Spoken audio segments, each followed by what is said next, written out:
Welcome back, LEGO fans! If you were with me last week, you saw that I built a play-size tumbler, and now, as forecasted, we have the full display size Batmobile Tumbler, kit number 76240 at 2,049 pieces. Clearly, this is going to be larger, way more detailed, probably not as easy to play with. It comes with a different Batman minifig, and the Heath Ledger Joker, which I'm definitely looking forward to adding to my collection. So, now, as always, let's get this box opened up, see how many bags we have to work with, get this build underway, so you can have a closer look at this much larger, way more detailed Batmobile Tumbler.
Alright, the second tumbler is done, and this one, obviously, being much larger, it's going to have a lot more details, a lot more finishing touches, and is a much more accurate recreation of the original subject. First up, we have these awesome front tires, which just look so on point to me that I have a feeling they were originally molded for these Dark Knight builds.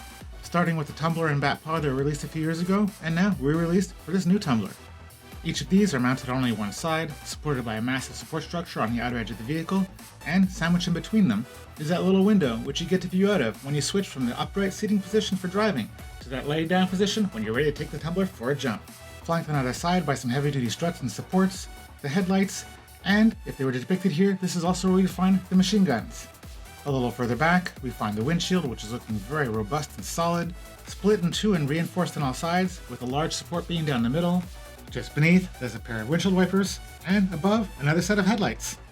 The passenger side of this vehicle basically looks like a mishmash of weird geometric shapes that all come together to create this vehicle's aggressive looking stance.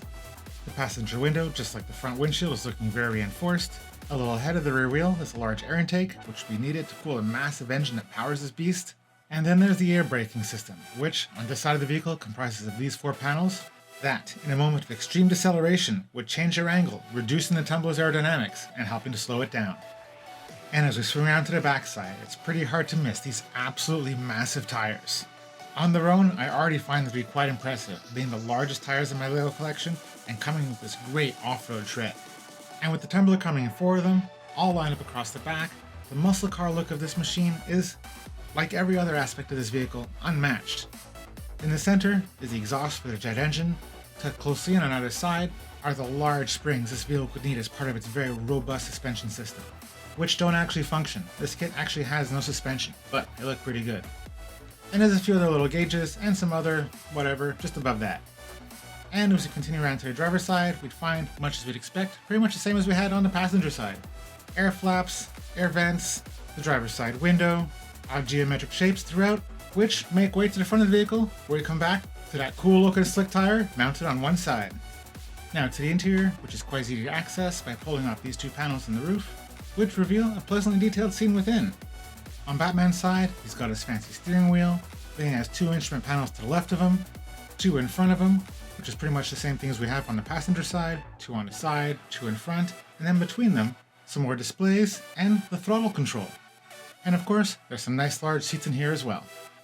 Next up, in the style of the UCS kits, the tumbler also comes with a nice little black plaque, listing out many of its details and specifications.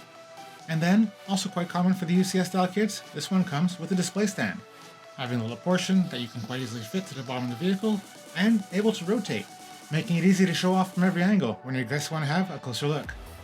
And now to the minifigs, where we get 2 pleasantly detailed figures. First up, we have Batman, with a torso and leg print to match his outfit that we found in the Dark Knight trilogy, and surprisingly, coming with no batarangs, grappling hooks, or any other accessories, which I find to be a little bit odd for a Batman kit. And then we have his cape, which I feel needs a little bit of commenting, like the one from last week, as these are the first times I've seen a cape with only 1 hole punched in it, which is a little bit easier to install, I'll give you that. But it's not like it was difficult to install the ones with 2 holes where you had to fold it over a little bit, and I find allowed the cape to drape in a more pleasing manner instead of this current style which kind of just jets out to the back. So a little bit disappointed once again. And then we have our Heath Ledger Joker, who is just looking fantastic. Beautiful detail on both faces. I love the detailing on his torso, front and back, legs, and even some on the arms. So very nicely done.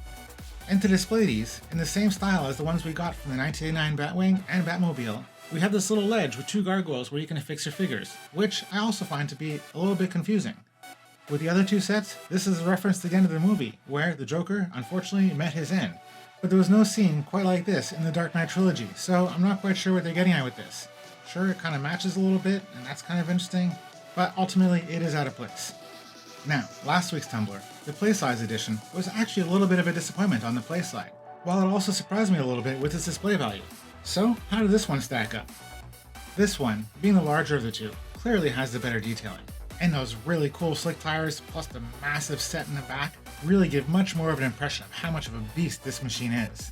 But I do have to say that while I feel that this recreation of the tumbler is most excellent, with the odd shapes, funny angles, different little gaps here and there in the design, lend to an overall look for this kit that just seems a little bit less polished, a little less refined than some of the other large kits that I've put together.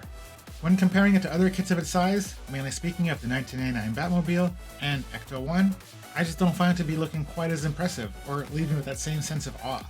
Again, I'm not knocking the display value because I do feel it's well done, but that's just how I feel.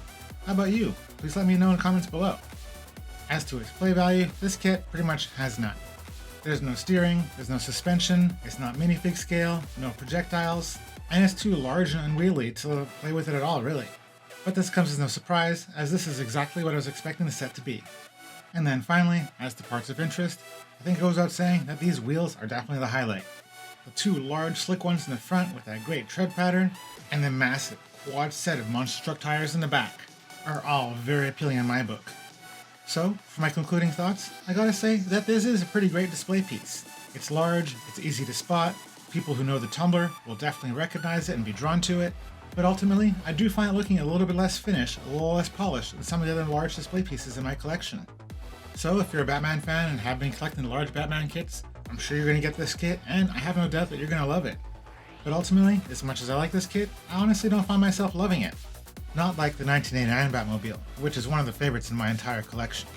So I would say, if you don't already have that one, I would advise you to look in that direction, as it is going to be going out of print pretty soon, and the molded rubber Batman cape in that one is absolutely phenomenal. And then, if the tumbler is still drawing you in, I wholeheartedly encourage you to follow your dreams.